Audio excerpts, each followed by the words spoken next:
He came to the mountains to outrun memories, but the mountains had memories of their own. John had learned that much in his first month. They held them in the deep cold of the lake and in the patient silence of the pines. He had chosen this place for its emptiness, a vast, indifferent landscape of granite and water that asked nothing of him. It was a good place to be a ghost. His life had been stripped down to a set of practiced, efficient motions. He woke before the sun, the habit of a decade in the teams branded into his bones. He boiled water for coffee, the scrape of the metal pot on the small stove a familiar, grounding sound. He checked the perimeter of his small, isolated camp not out of paranoia, but from a discipline he could not or would not unlearn. His world was his tent, his Everly stock half-track pack, still loaded with the same meticulous care as it had been for a dozen deployments, and the stoic company of the only other soul he allowed close. Bishop sat at the edge of the clearing, where the pines began their march up the slope. The dog was a German shepherd, a veteran like himself, with a muzzle gone to gray and eyes that held a deep, knowing stillness. He was not a pet. He was a partner. Bishop watched the tree line with an intensity that never wavered, his posture a study in professional calm. He was never entirely off duty, and John was grateful for it. The dog's vigilance allowed his own to recede, just enough to let the crushing weight in his chest ease for a few hours at a time. John wore his own uniform of exile, a faded olive M65 field jacket that had long ago molded to the shape of his shoulders, a worn plaid flannel shirt, and cargo pants that were more function than fashion. On his wrist was a military-issue marathon watch, its tritium vials glowing faintly in the pre-dawn light. It was a tool, not an adornment, and it ticked with a relentless, unforgiving precision. It measured the seconds, minutes, and hours of this new, quiet life, just as it had measured the final, frantic moments of the old one. He tried not to think about that. He sipped his coffee, the steam a fleeting cloud in the cold morning air. The lake below was a sheet of dark glass, reflecting the bruised purple of the sky. The silence here was different from the silence he had known before.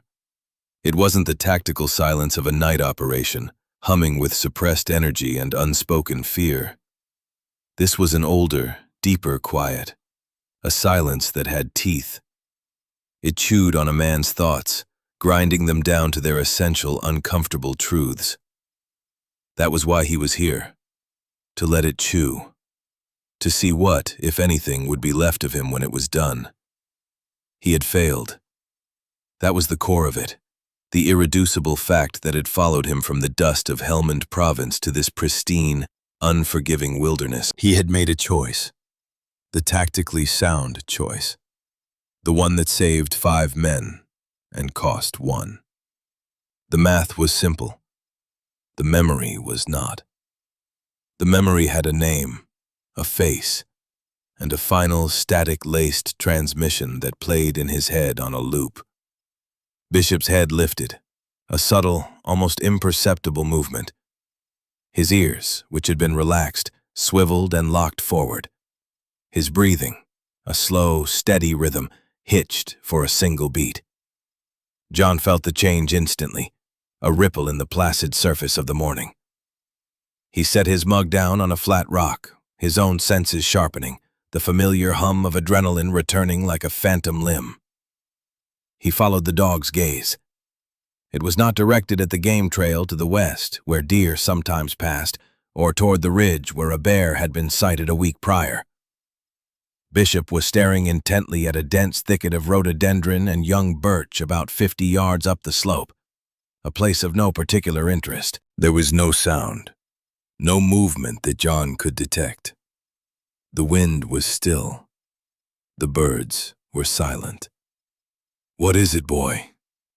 John's voice was a low rasp, rusty from disuse. Bishop did not look at him. His body grew more rigid, a low growl vibrating deep in his chest, a sound so quiet it was more a feeling than a noise. This was different from his usual alerts.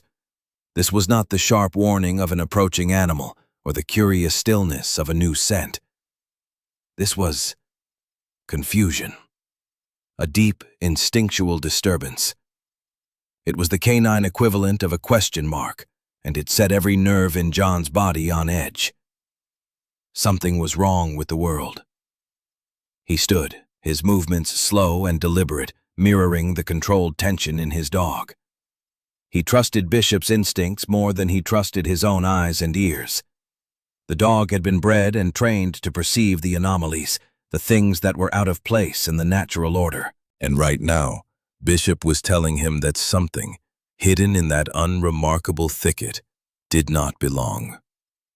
The mountain, it seemed, was beginning to share its secrets. And John had a sudden sinking feeling that his quiet, empty exile was about to end. For 3 days, the feeling lingered. Bishop remained unsettled, frequently casting his gaze toward the thicket, a silent, persistent question. John found his own watchfulness returning to its old, razor-sharp state. He did his chores, maintained his camp, and walked the perimeter, but his mind was constantly turning over the dog's subtle warning. His training had taught him that the smallest inconsistency in the pattern could signal the greatest danger. An upturned stone, a broken twig, a dog's unease. These were the whispers that preceded the shout. On the 4th morning, the pattern broke. John was cleaning his small cooking kit by the lake's edge when Bishop, who had been lying in a patch of sun, rose with sudden purpose. There was no hesitation. He trotted past John without a glance, his gait deliberate, heading directly for the slope. "Bishop!" John called, his voice sharp with command. The dog paused, looked back over his shoulder, and gave a single, impatient bark. It was not a request. It was a summons. John dried his hands on his pants, his brow furrowed. He had spent years training this dog to obey, to move only on his word. For Bishop to act with such independent resolve meant the anomaly had crossed a threshold in the dog's mind, from a point of interest to a matter of urgency. He clipped the kit to his pack and followed. Bishop was already at the edge of the thicket, his tail held low and stiff. He did not plunge into the dense foliage, but instead began to move along its edge, his nose to the ground, then lifting to test the air. John stayed a few paces behind, his eyes scanning, his mind working. He was no longer a man in exile. He was an operator on a reconnaissance mission. The shift was as natural as breathing. Bishop stopped at a spot where the ground was slightly sunken, covered in a thick mat of last year's leaves and pine needles. The area was dominated by a large, fallen oak, its roots ripped from the earth decades ago, creating a shallow crater now softened by time and overgrown with moss. It was here that the dog began to dig, not with the frantic energy of chasing a squirrel, but with a methodical, focused scraping of his front paws. John knelt beside him, pushing aside the damp leaves. The soil was dark and loamy, but as Bishop dug deeper, something else began to appear. It was the unmistakable color of rust, not the reddish stain on a rock, but the deep, flaking orange of oxidized iron. John's hand took over from the dog's paws. He brushed away the dirt, his fingers tracing a hard, straight edge. It was a metal bar, thick as his wrist, running vertically into the ground. He dug beside it, exposing more. Another bar ran parallel to the first, connected by a flat, riveted plate. This was not natural. It was man-made, old, buried. He looked at Bishop, who sat back on his haunches, panting lightly, his work done. The dog looked from the exposed metal to John's face, a clear and simple message in his intelligent eyes. See. John spent the next hour clearing the area. He used his entrenching tool from his pack, the familiar scrape and chop, a comforting rhythm. The structure slowly revealed itself. It was a section of a cage, or a cell. The bars were thick, set close together, and sunk deep into what seemed to be a metal floor. The whole thing was tilted at a sharp angle, as if part of a larger object that had crashed and been buried here. He cleared a 5 by 5 foot section, revealing a corner of the enclosure. It was brutally functional, built for containment, not shelter. He stopped, resting his hands on the handle of the tool. His heart was pounding, a slow, heavy drum against his ribs. What was this doing here, in the middle of a national forest, miles from any road? He ran his hand over the cold, pitted metal. He could feel the age of it, the years of silent burial. He thought of old logging operations, forgotten mining claims. But this didn't feel like either of those. The construction was too deliberate, too severe. He returned his focus to the small area he had cleared. Something was caught on the base of one of the bars, snagged on a rough flake of rust. It was a loop of dark, weathered material. He worked it free carefully, his fingers surprisingly gentle. It was a collar, made of thick, cracked leather with a tarnished brass buckle. It was small, too small for a large dog like Bishop, maybe for a beagle or a terrier. He turned it over in his palm. The leather was stiff with age and moisture, but it held its shape. On the inner surface, protected from the worst of the elements, a small brass plate had been riveted. The metal was green with verdigris, the inscription almost completely obscured. He pulled his folding knife from his pocket and used the tip to carefully scrape away the corrosion. Slowly, letters began to emerge, faint, hand-stamped, and uneven. M-I-L-L-E-R.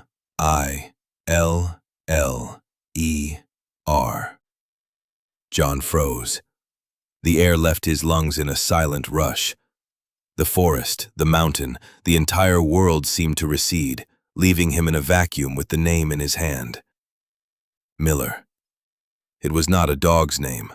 It was a boy's name. It was a soldier's name.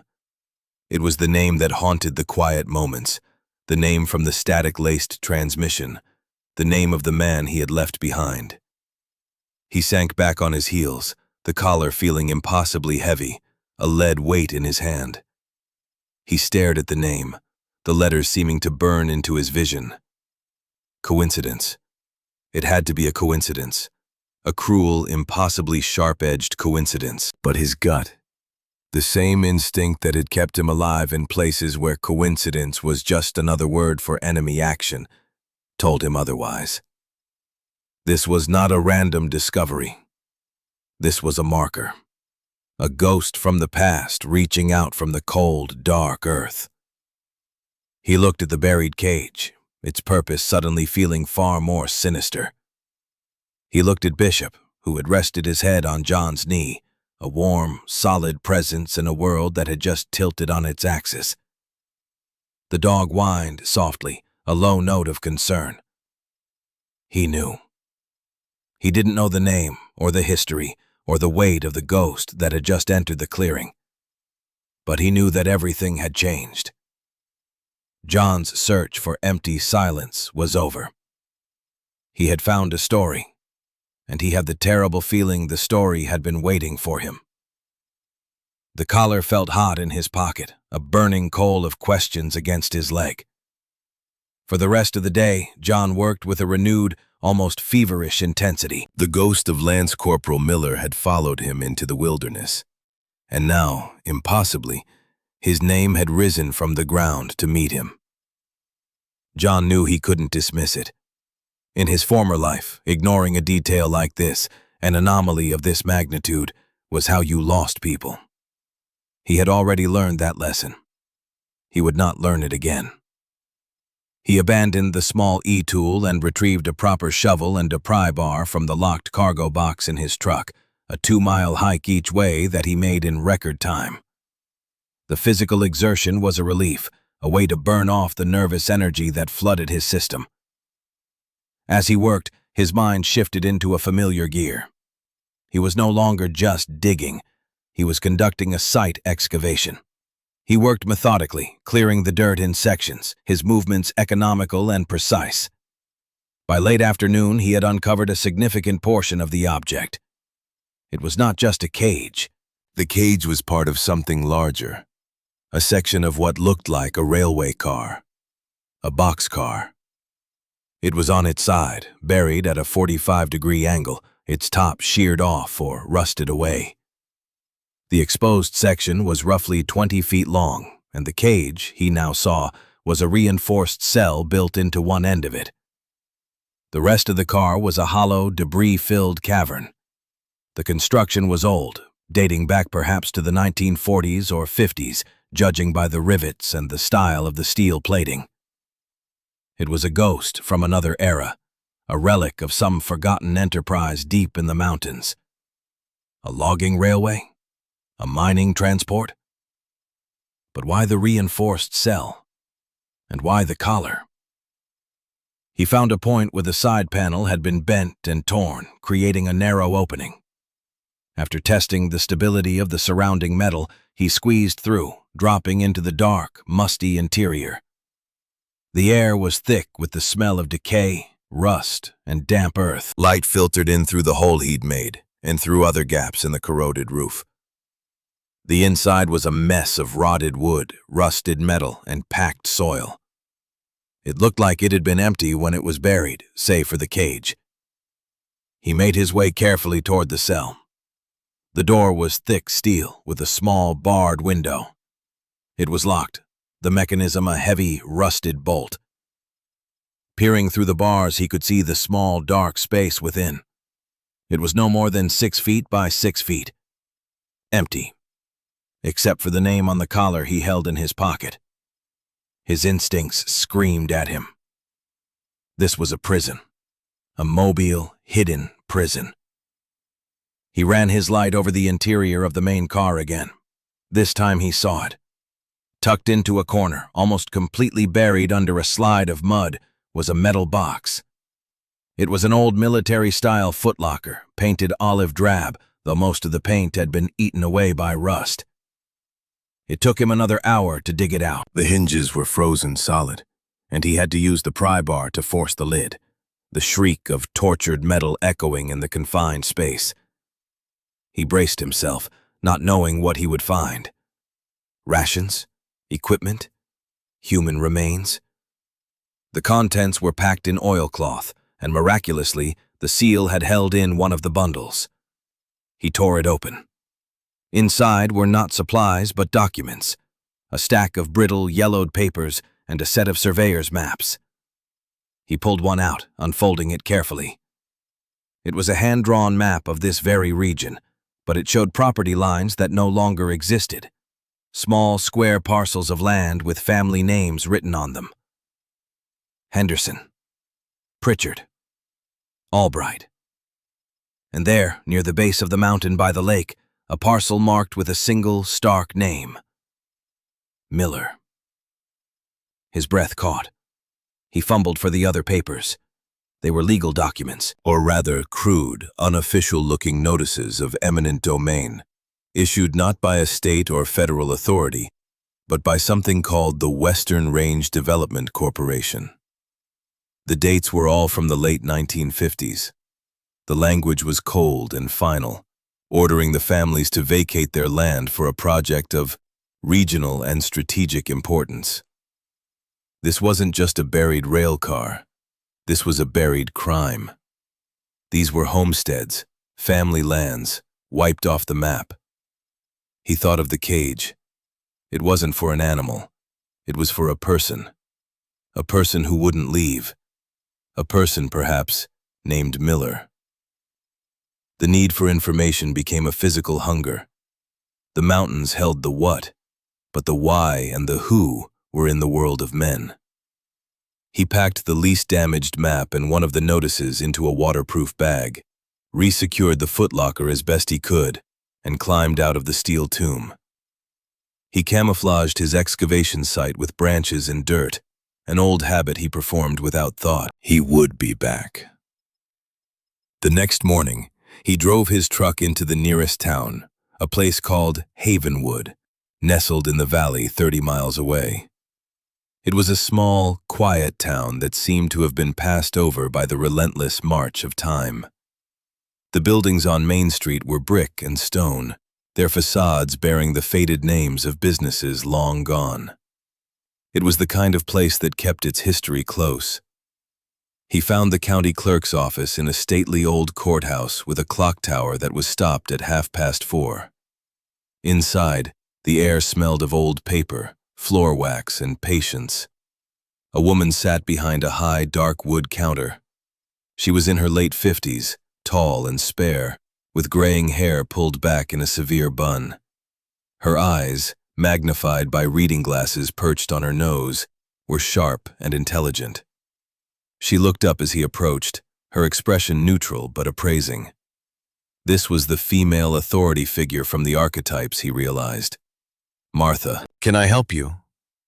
Her voice was crisp, no nonsense. John placed his hands on the counter. He felt out of place, a rough shape in this quiet, ordered world. "I'm hoping to look at some old property records, survey maps specifically, from the late 1950s. She studied him for a long moment, taking in the field jacket, the lean, weathered face, the discipline in his posture. Her gaze was not unkind, but it was thorough. "This is a public office, but records that old are in the archives. Access requires a formal request. What's the nature of your research?" He had prepared for this. "Historical research. I'm a writer, interested in the settlement patterns in this region post-World War II. It was a thin lie, but it was better than the truth. She slid a form across the counter. "Fill this out. Be as specific as you can about the parcel locations." As he filled out the form, using the grid coordinates from the map in his pack, he felt her watching him. He was an anomaly here, just as the rail car was an anomaly on the mountain. When he was done, he pushed it back. She read it, her eyebrows raising slightly at the specificity of the remote locations. "This area is all national forest land now," she said, her tone matter-of-fact. "Has been for 60 years. "I understand," John said. "I'm interested in what was there before." She gave a slow, deliberate nod, a silent acknowledgement of his persistence. "The archives are in the basement. The custodian is a man named Elias Vance. He's retired, but he volunteers 2 days a week. He knows more about those old maps than the maps know about themselves. Today's his day. I'll call down and let him know you're coming." She picked up an old rotary phone, her movements precise. She was a gatekeeper, but she was an honest one. She pointed to a heavy wooden door. "Down the stairs, last door on the left." The basement was cooler, the air even thicker with the scent of aging paper. The last door on the left opened into a vast, climate-controlled room filled with rolling stacks of shelves. An older man was bent over a massive table, a magnifying glass in his hand, studying a blueprint. He was thin, with a cloud of white hair and a deeply lined face. He wore a tweed jacket with leather patches on the elbows. The expert. Elias. "Martha called," Elias said, not looking up. "Says you're interested in ghosts." "Ghosts?" John asked, stepping into the room. Elias finally looked up, his eyes bright with a fierce, academic curiosity. "That's what these are." He gestured to the shelves. "Maps of places that don't exist anymore. Records of lives that were paved over. Ghosts on paper." "What ghosts are you hunting?" John laid the form on the table. Elias picked it up, his eyes scanning the coordinates. A flicker of recognition crossed his face. "Ah," he said softly. "The Whisper Creek parcels. That's a deep cut. Most people who ask about old lands are looking for silver claims or logging rights. Nobody asks about Whisper Creek." He walked to one of the rolling stacks and spun a heavy wheel, the shelves parting with a low groan.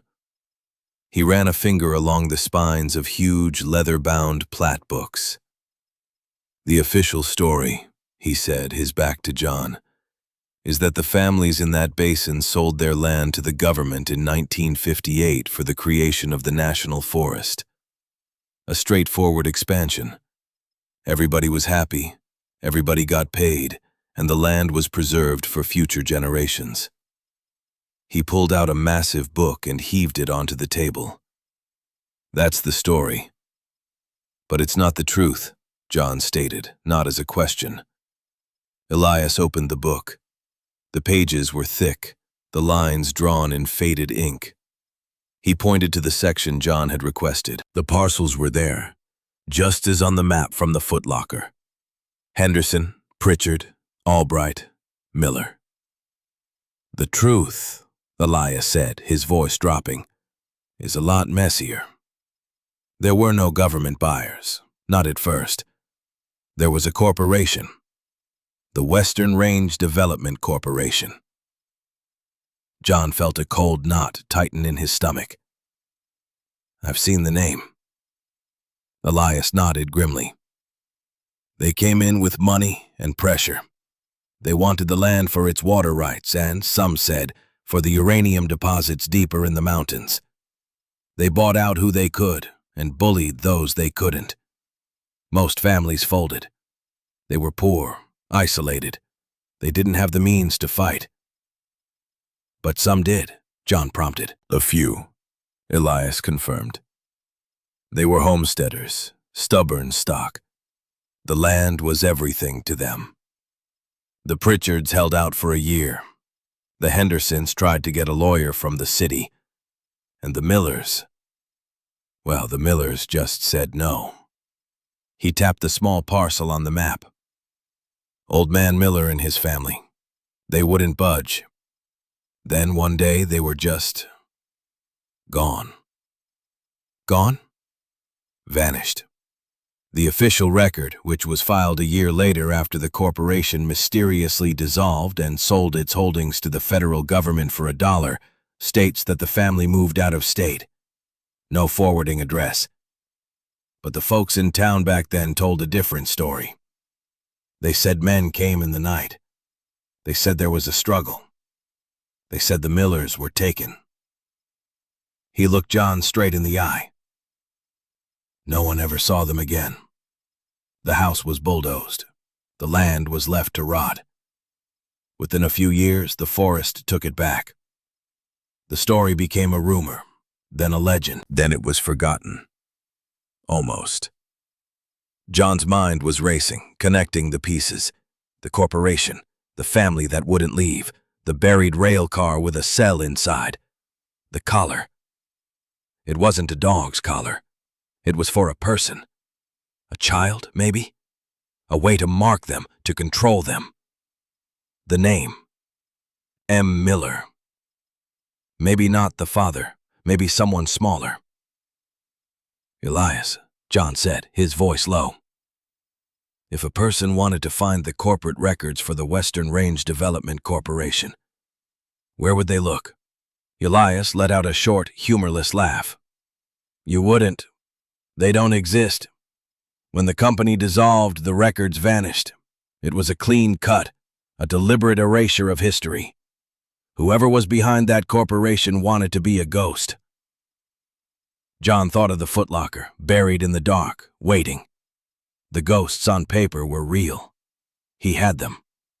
He had the proof that Elias only had as rumor. Thank you, John said, his mind already back on the mountain. You've been a great help. As he turned to leave, Elias called after him. Be careful, son. Some ghosts don't like being disturbed. The kind of money and power it takes to make a whole valley of people disappear. It doesn't just go away. It just changes its name. The warning hung in the air as John walked back up the stairs, the cold dread of the basement clinging to him. He stepped out into the afternoon sun, but he felt no warmth. He knew, with a certainty that settled deep in his bones, that he was no longer the hunter. He was the hunted. The secret was out of the ground, and its keepers would be coming. He drove back to the mountain not with the weariness of a man retreating, but with the focused urgency of a soldier moving toward an objective. Elias's words echoed in his mind. It doesn't just go away. It just changes its name. The Western Range Development Corporation might be a ghost, but something had taken its place. Something with a vested interest in keeping that railcar buried. Back at the site, the forest felt different. The silence was no longer patient, it was watchful. He approached his hidden excavation with caution, circling it, listening, watching for any sign of disturbance. Everything was as he had left it. Bishop, who had been waiting at the camp, followed at his heel, a low hum of anxiety in his posture. The dog sensed it too. The game had changed. John descended back into the steel carcass of the rail car. This time, he brought a headlamp and a pry bar. He went straight to the footlocker. He had only taken a few documents. He needed the rest. More importantly, he needed to know what else was there. Kneeling in the damp, metallic dark, he began to carefully unpack the remaining oilcloth bundles. The first held more paperwork, deeds, transfer denials, and carbon copies of threatening letters. The second held personal effects. A small, worn Bible with the name Sarah Miller inscribed on the inside cover. A child's drawing of a house with a smiling family and a dog. A woman's silver locket. He opened it. Inside were two tiny, faded portraits. A stern-faced man and a tired-looking woman.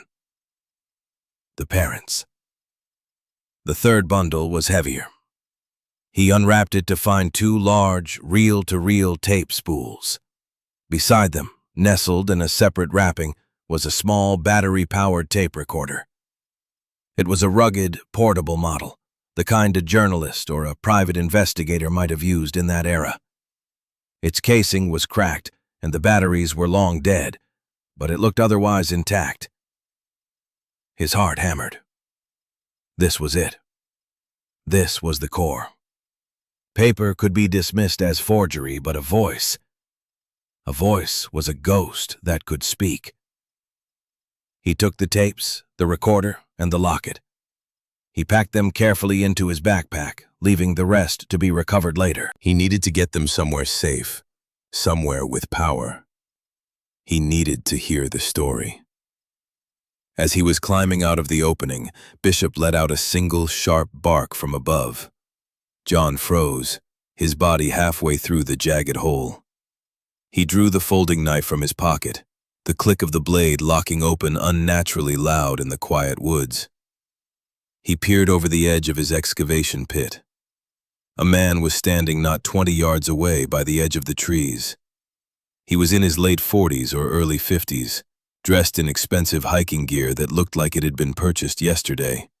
A crisp North Face jacket, clean trousers, and polished Merrell boots. He was not a hiker. He was watching the site. Watching him. He held a pair of binoculars, which he now lowered slowly. He smiled, a polite, unthreatening smile that didn't reach his eyes. This was the polite antagonist. This was Thorn. "Quite a find you've made there," the man said, his voice calm and conversational, as if they'd met at a country club.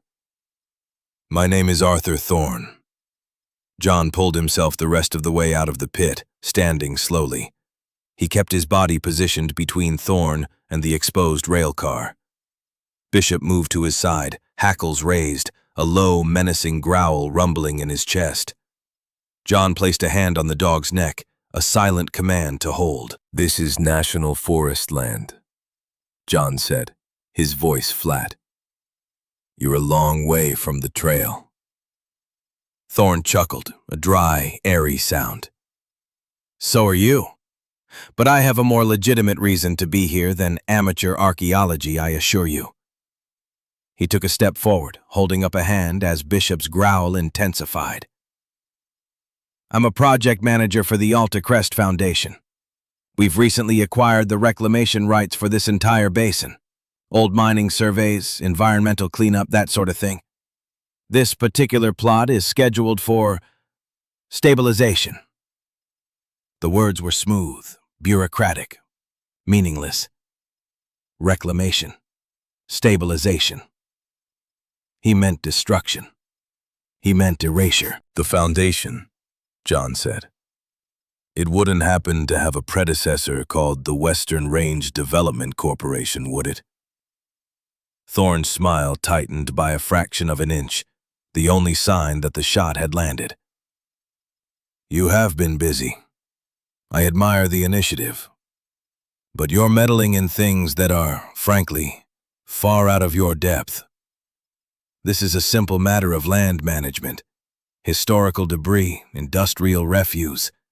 It's an environmental hazard. We're here to clean it up. Is that what you call a family's history? Debris? John's voice was dangerously quiet. I see you've constructed a narrative, Thorne said, his tone shifting to one of condescending sympathy. It's understandable. A man alone in the woods finds a curiosity, and his imagination gets the better of him. But the reality is much more mundane. This is a forgotten piece of junk, and you are trespassing on a site now under private management through a federal contract. He held up a laminated ID badge hanging from his neck. We're scheduled to begin work tomorrow morning. I'd advise you to pack up your camp and be on your way. For your own safety, of course. Heavy machinery can be unpredictable. It was a threat, delivered with the pleasant cadence of a weather report. John felt a cold rage building inside him, but he kept his expression impassive. He had faced men like Thorne before, men who used words to suffocate the truth, who believed that power and money were a shield against morality. I found a collar, John said, the words dropping like stones into the silence between them. It had a name on it. Miller. For the first time, Thorne's composure cracked. A flicker of genuine anger flashed in his eyes before being swiftly suppressed. He knew the name. Of course he knew the name. You found some trash, Thorne countered, his voice losing its pleasant edge. And now you're attempting to create a nuisance. I won't warn you again. Leave. The Foundation has a very good legal team, and we are not shy about protecting our interests from cranks and conspiracy theorists. At that moment, Bishop took a single, deliberate step forward. He did not bark. He did not lunge. He simply lowered his head, and the low growl in his chest deepened into a sound of pure, primal threat. He bared his teeth, the white fangs a stark contrast to his dark muzzle. It was the final, non-negotiable warning of a trained protection dog. It was a promise of controlled, devastating violence. Thorne, for all his polish, was instinctively human. He took an involuntary step back, his eyes fixed on the dog, his mask of civility gone. He was afraid. He looked from the dog back to John, and in John's cold, unblinking stare, he found no reassurance. He saw a man who was not a crank, not a trespasser, but a guardian. Tomorrow morning, Thorne said, his voice tight. He turned and walked away, his movements stiff, the clean, new hiking gear a ridiculous costume in the ancient forest. He did not look back. John stood there until the man was long gone, his hand resting on Bishop's neck, the dog's muscles still coiled like springs. The confrontation had drawn a line in the dirt. The secret was no longer just a matter of history. It was a present danger. Thorne wasn't just here to bury a rail car. He was here to bury a witness. And that witness was him.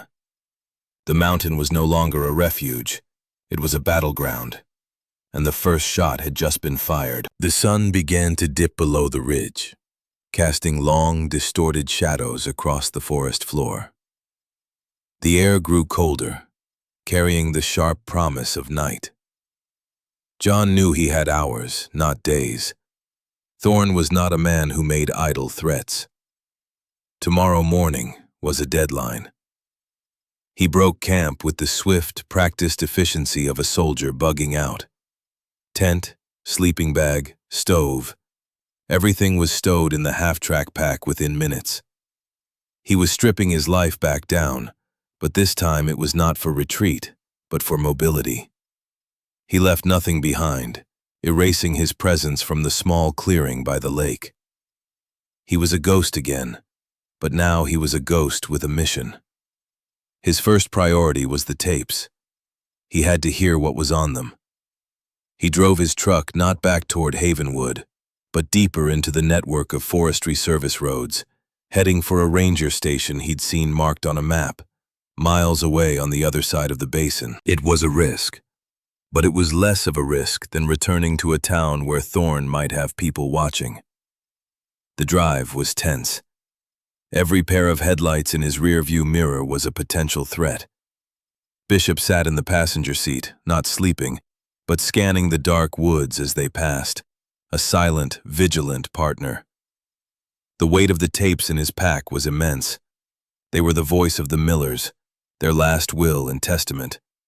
He felt a profound, almost sacred duty to protect them. The ranger station was a small, rustic cabin with a single light burning in the window. It was manned, as he had hoped.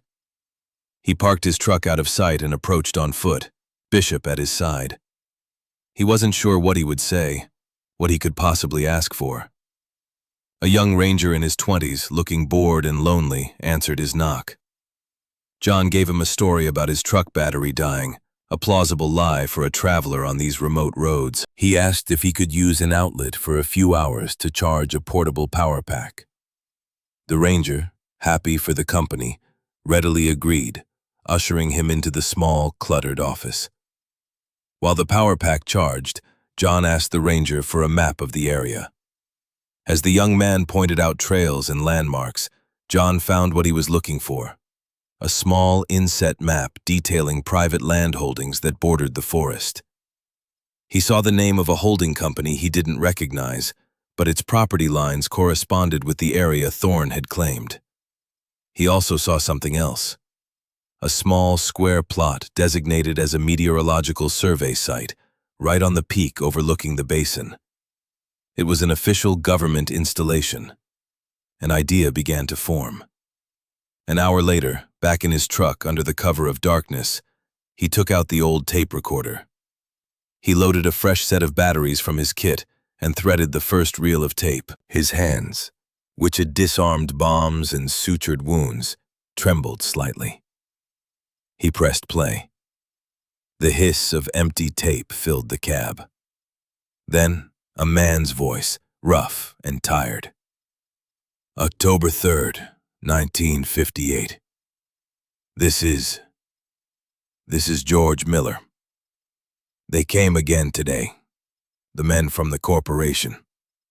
Offered us $5,000. Said it was their final offer. Said we had 1 week to accept or they would remove us. John leaned forward, his ear close to the small speaker. George Miller's voice was steady but laced with a deep, weary anger. He spoke of the threats, the dead animals left on their doorstep, the car that followed his wife Sarah into town. He was documenting the siege of his family. They want the water, George said. But it's more than that. The surveyor who came by last spring, before all this started, he wasn't looking at the creek. He was taking radiation readings. I saw his Geiger counter. They're after what's in the mountain, and they'll kill to get it. The tape continued, a diary of a family under relentless pressure. Then another voice, a woman's, Sarah Miller. Her voice was softer, but it held a core of steel. She spoke of their son. Michael is scared, she said, her voice cracking for a moment. He's only 10. He doesn't understand why we can't just leave. I tell him this land is our home. This land is him, his future. How do you explain to a child that you're fighting for his soul?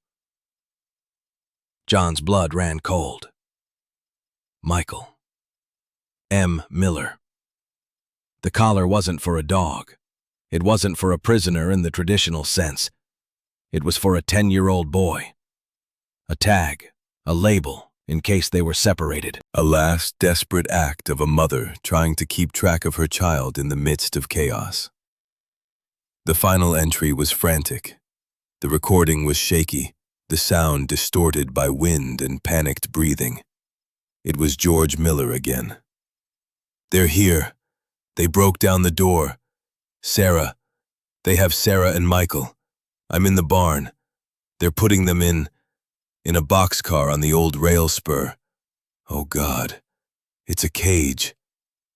The sound of shouting, a splintering crash, and then the tape went dead. John sat in the darkness of his truck, the silence ringing in his ears. The story was complete. It was a horror story. A family abducted, put in a cage, and buried alive by a corporation so they could steal their land.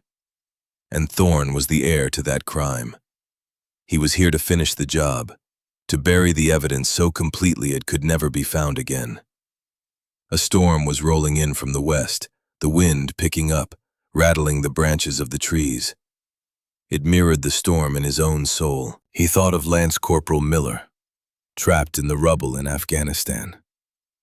He had been a boy too, not much older than 20. John had been the commander. He had the intelligence, the assets, the authority. He made the call to fall back, to save the team. It was the right call, the logical call. But he had lived with the ghost of that call every day since.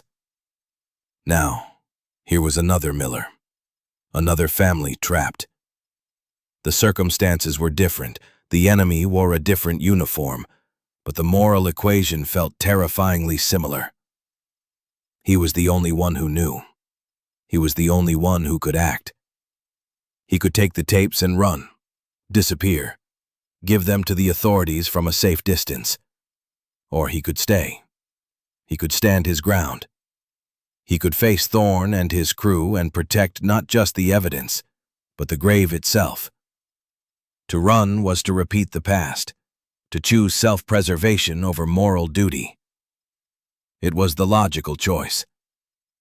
To stay was insane. It was one man and his dog against a corporate crew with heavy machinery.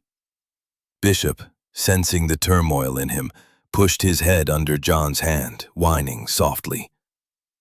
John looked at the dog, at the unwavering loyalty in his eyes. The dog didn't know the logic. He only knew his duty. He stayed. He protected his partner. He held the line. "Okay, boy," John whispered, his voice thick. "Okay. We stay." The decision settled him. The cold rage was replaced by a cold clarity. This was not a battle he could win with force. He had to be smarter. He looked at the map again, at the meteorological station on the peak. He remembered the young ranger mentioning it was automated, serviced once a month, and had a powerful radio repeater for transmitting data. A signal. He needed to get a signal out. As the first drops of rain began to spatter against the windshield, John started the truck. He wasn't running away from the mountain anymore. He was running toward its summit. He had a promise to keep, not just to the ghosts of the Miller family, but to the ghost he carried inside himself. This time, he would not fall back. This time, he would stay. The storm broke with a primal fury. Rain came down in solid, wind-driven sheets, turning the forestry road into a muddy torrent. Lightning split the sky, illuminating the thrashing trees in stark, epileptic flashes, followed by thunder that shook the very frame of the truck. John drove with grim focus, the wipers fighting a losing battle against the deluge. This was his cover. Thorne would be moving his equipment into place, using the storm's chaos to mask his activity. He reached the turnoff for the peak, a narrow, unpaved track that was more of a scar on the mountainside than a road. He pushed the truck as far as it would go, the tires spinning and sliding in the muck, until the grade became too steep. He killed the engine. The rest of the way was on foot. "All right, Bishop," he said, pulling on his waterproof shell over his jacket. "Let's go for a walk." They stepped out into the maelstrom. The wind tore at them, and the rain was like icy needles. John leaned into the gale, his headlamp cutting a weak, bobbing tunnel through the tempest. Bishop stayed close, his body low to the ground, a dark, determined shape in the chaos. The hike was brutal, a vertical slog through mud, rock, and whipping branches. Every step was a battle against the mountain and the storm. It took them nearly 2 hours to reach the summit. The meteorological station was a small, windowless concrete bunker surrounded by an array of antennas and weather vanes that spun wildly in the wind. A heavy steel door was secured with a padlock. John didn't hesitate. He took the pry bar from his pack. 2 sharp, leveraged cracks, and the lock gave way. Inside, the sound of the storm was muffled to a dull roar. The room was filled with humming racks of electronic equipment. A bank of monitors displayed weather data. In the corner was a communications rack, a high-frequency radio transceiver. It was his target. He just needed to power it up and get a message to the right person. He found the main breaker and flipped it. The backup generator outside kicked in with a low rumble. He scanned the radio, looking for an emergency frequency. He found one and keyed the mic. But who to call? Not the local sheriff. Thorne's Foundation could have them in their pocket. Not the federal authorities. That would be a bureaucratic maze. He needed someone he could trust. Someone who would understand. His mind flew to the one person he had kept in his life, the one person who had refused to let him disappear completely. His sister, Sarah. She was a lawyer, a damn good one, working for an environmental justice nonprofit. She knew how to fight men like Thorne. He hadn't spoken to her in 6 months, their last conversation strained and full of things left unsaid. But she was his only shot. He found her number in his phone, which had a single bar of emergency service, likely from the station's repeater. He dialed, his heart pounding. It rang once. Twice. "John?" Her voice was full of sleep and surprise. "It's 3 in the morning. Is everything okay?" "No," he said, the word coming out rougher than he intended. "Sarah, I need you to listen. I don't have much time." He laid it all out, the words spilling out of him in a torrent. The mountain, the dog, the rail car, the collar, the tapes, Thorne. He gave her the coordinates. He told her about the Alta Crest Foundation. He could hear her typing in the background, the frantic clicking of keys. "Okay, John, okay, slow down," she said, her voice now sharp and fully awake. "Alta Crest. I know them. They're a shell corporation for a massive mining conglomerate. They have a history of aggressive acquisitions. John, you are in serious danger." "I know," he said. "They're moving in now, with heavy equipment. They're going to destroy the site." "I'm on it," she said, her voice a mixture of fear and fierce determination. "I can get an emergency injunction from a federal judge, but it will take hours. You have to stall them, John. You have to keep them away from that site until dawn." "How?" "I don't know," she cried, the frustration evident. "Call the state police, the Forest Service, someone." "It's not enough," he said, his mind racing. "They'll tie it up in red tape. Thorne will have it buried before the first ranger arrives. I have to stop them myself." There was a pause on the line. "John, don't do anything stupid," she pleaded. "Don't be who you used to be. Not now." The words hit him like a physical blow. Don't be who you used to be. The man who made the logical choice. The man who fell back. "I won't," he said softly. "I have to go." He hung up before she could reply. He knew what he had to do. It was insane. It was probably a death sentence, but it was the only move he had left. He had to get back down the mountain, back to the rail car, and make a stand. The descent was even more treacherous than the climb. He and Bishop half ran, half slid down the muddy track, the storm still raging around them. As they neared the basin, he saw it. A string of powerful floodlights cutting through the rain, illuminating the site of his excavation. The rumble he heard now was not thunder. It was the sound of a diesel engine, a bulldozer. He reached the tree line overlooking the site. A small crew of men in rain slickers were working under the lights. The bulldozer was positioned at the top of the slope, its engine idling, ready to push tons of earth and rock down into the pit, to rebury the rail car forever. Thorne stood off to one side, sheltered under a large umbrella, watching, his face grim and impatient in the harsh light. One of the crewmen caught John's eye. He was younger than the others, his movements hesitant. He kept looking from the bulldozer to the pit, a conflict playing out on his face. It was Casey, the conflicted insider. He saw John in the shadows, and his eyes widened for a second before he quickly looked away. John knew he couldn't fight them. He had to stop the machine. He began to move along the tree line, circling around, looking for an opportunity. But as he moved, a section of the rain-soaked bank above the pit, destabilized by the vibration of the bulldozer, suddenly gave way. A cascade of mud and rock slid down into the excavation. It happened right where Bishop was sniffing, drawn by some scent from the rail car. The dog yelped, a sharp cry of pain, as the slide caught his hind legs, pinning him against the steel side of the boxcar. He struggled, whining, but he was trapped. John's world narrowed to that single, desperate sound.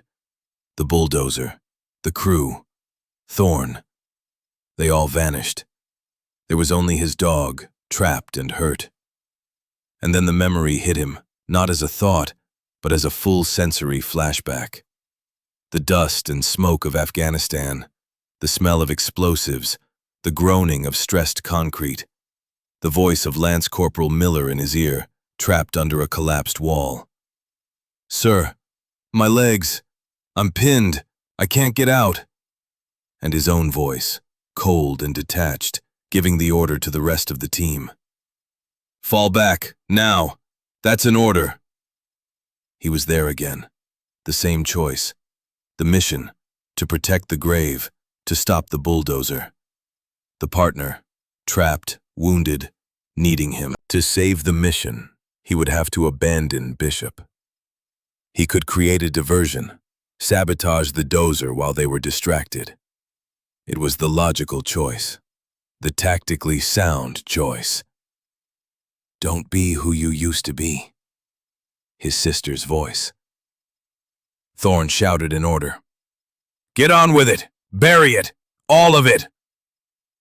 The bulldozer's engine roared to life. John did not hesitate. He broke from the cover of the trees, not toward the machine, but toward the pit. Toward his dog. "Bishop!" he yelled, his voice raw against the storm. He slid down the muddy bank, ignoring the shouts from the crew. He landed beside Bishop, his hands already digging frantically at the heavy, wet earth pinning the dog's legs. The mud was like concrete. Bishop whined, licking his hand, his eyes filled with trust and pain. "I'm here, boy," John grunted, his fingers raw, his muscles straining. "I'm here. I'm not leaving you." The roar of the bulldozer grew louder as it began to move forward, its massive blade lowering. They were going to bury them both. John shielded Bishop's head with his own body, a futile gesture against tons of steel and earth. He closed his eyes, bracing for the impact. This was it. He had made a different choice. He had chosen loyalty. He had chosen to stay. And it had cost him everything. But the impact never came. He heard a shout, a grinding screech of metal, and then the bulldozer's engine sputtered and died. John looked up. The giant machine was stopped, its blade hanging a few feet from the edge of the pit. The young crewman, Casey, was standing by the engine compartment, holding a large wrench. He had ripped something vital from the engine. He looked at Thorne, his face pale but resolute. "The hydraulic line blew," he said, his voice shaking but firm. "It's not moving." Thorne stared at him, his face a mask of fury. "You incompetent fool." At that exact moment, another sound cut through the storm. A siren. Then another. Red and blue lights flashed through the trees, sweeping across the chaotic scene. 2 state police cruisers and a Forest Service truck slid to a halt, their doors flying open. Thorne froze, his face draining of color. He looked from the police to the broken bulldozer to John in the pit, shielding his dog. He saw the truth. He had lost. John didn't watch him. He was still focused on his partner. With the immediate threat gone, he used his pry bar to finally lever the rocks off Bishop's leg. The dog whimpered but managed to get to his feet, favoring the limb but standing. John ran his hands over him, checking for breaks. It was bruised, maybe sprained, but not broken. He looked up and met the gaze of the young crewman, Casey, who was now being questioned by a state trooper. Casey looked at John, then at Bishop, and gave a short, almost imperceptible nod. It was a nod of understanding, a nod of respect, a soldier's acknowledgement. John returned it. In the middle of the storm, in the heart of the chaos, a small act of moral courage had turned the tide. As the troopers began to secure the scene, taking a sputtering, indignant Thorne into custody, John helped Bishop out of the pit. He was covered in mud, exhausted and bruised, but as he stood there in the flashing lights, the rain washing the grime from his face, he felt a lightness in his chest he hadn't felt in years. The weight was gone. He had faced the ghost of his past, and this time, he hadn't run. He had stayed. The morning after the storm was unnaturally quiet. The sky was scrubbed clean, and the rising sun cast a pale, gentle light over the rain-soaked forest. The air smelled of wet earth and pine, a scent of cleansing and renewal. John sat on a fallen log at the edge of the clearing, Bishop lying at his feet, his injured leg stretched out stiffly. The dog occasionally licked the bruised limb, but was otherwise calm. His steady presence, a warm anchor in the quiet aftermath. The site was no longer a battleground. It was now a protected space, cordoned off with yellow tape. A team from the State Historical Preservation Office, summoned by his sister's legal machinations, was already at work. They were not using bulldozers, but brushes and trowels, their movements careful and reverent. They were archaeologists now, not destroyers. Martha, the county clerk, was there, along with Elias Vance. She stood with her arms crossed, a formidable guardian in her sensible boots, ensuring the state officials followed every protocol. Elias was talking animatedly with one of the archaeologists, pointing at the exposed railcar, his face alight with the thrill of seeing his ghosts on paper made real. Thorne and his crew were gone, swallowed by the legal system. Casey, the young crewman, had given a full statement before being released. He had lost his job, but John had a feeling he had gained something far more valuable. Justice, John was learning, wasn't always a grand, sweeping event. Sometimes it was a series of small, quiet choices. A man who refuses to leave his land, a mother who puts a name on a collar, a historian who refuses to let a story be forgotten, a young worker who pulls a hydraulic line, a soldier who decides to stay. A car crunched on the gravel of the service road, a rental sedan looking absurdly out of place. His sister Sarah got out. She looked tired, her city clothes rumpled from a sleepless night and a frantic drive, but her eyes were bright. She saw him and walked over, her heels sinking slightly into the soft ground. She stopped in front of him, just looking at him for a long moment. There were 1,000 things they could have said. Accusations about his disappearance, arguments about the past, questions about the future. But they were all unnecessary now. The silence was not the strained, angry silence of their last phone call. It was a quiet space of understanding. "You look like hell," she said finally, a small smile playing on her lips. "You should see the other guy," he replied, his voice still hoarse. She reached out and put a hand on his shoulder, her grip firm. "I'm glad you called, John." "Me too," he said, and he meant it. It was an admission, a crack in the fortress of solitude he had built around himself. It was a beginning. She looked over at the cordoned-off site, at the people working carefully to uncover the story. "They found the footlocker," she said. "The tapes they're everything. The DA is calling it a game changer. This goes beyond the land grab. It's a kidnapping and murder investigation now. The Alta Crest Foundation is imploding. They're opening up 60 years of corporate records. The Millers would have their justice. Their story would be told. The secret would not be forgotten again." "What will you do now?" Sarah asked, her voice soft. It was the question he had been avoiding for years. Before, the answer would have been to disappear again, find another mountain, another empty space. But something had shifted. The mountain was no longer empty to him. It was a place of memory, of history, of a choice that had redefined him. "I think I'll stay," he said, surprising himself as much as her. He looked around at the towering pines, at the sunlight filtering through the canopy. "The local search and rescue team is looking for volunteers. Someone with my background might be useful." Sarah's smile widened, and for the first time he saw a glimmer of real hope in her eyes. Not hope that he would be fixed, but that he had found a way to live. "Yeah," she said. "I think you would be." She stayed for another hour, and they talked. Not about Afghanistan, not about the darkness, but about small things. About her work, about their parents, about the dog she was thinking of getting. It was normal. It was easy. When she left, she hugged him, a real hug that he returned without stiffness. He watched her drive away, feeling not the familiar pang of isolation, but a quiet sense of connection, a tether to the world he had tried so hard to leave behind.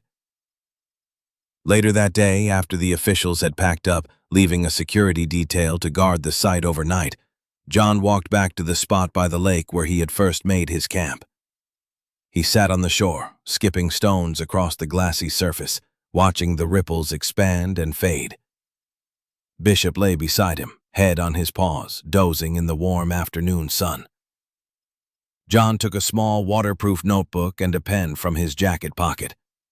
He hadn't written anything in it for over a year. He opened it to a fresh page. He thought for a long time, looking at his own reflection in the still water. It was just a man's face, weathered and tired, but the haunted look in the eyes was gone. It had been replaced by a quiet resolve. He wrote a single sentence in the notebook. Lance Corporal Michael Miller. Rest in peace. Then he turned the page and wrote again. Michael Miller, age 10. You are home now. He closed the notebook and put it away. He had not brought one ghost peace, but he had prevented another from being dishonored.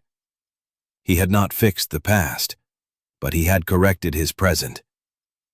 It wasn't absolution. It was something better. It was a start. A gentle breeze rustled the pines. The mountain exhaled, its long-held breath a soft whisper across the water. John leaned back on his hands, tilting his face to the sun. He felt its warmth, truly felt it. for the first time in a long time. He was not a ghost anymore. He was a man sitting by a lake with his dog in a place that now felt, improbably, like home. The silence returned, but its teeth were gone. It was just quiet, and it was enough.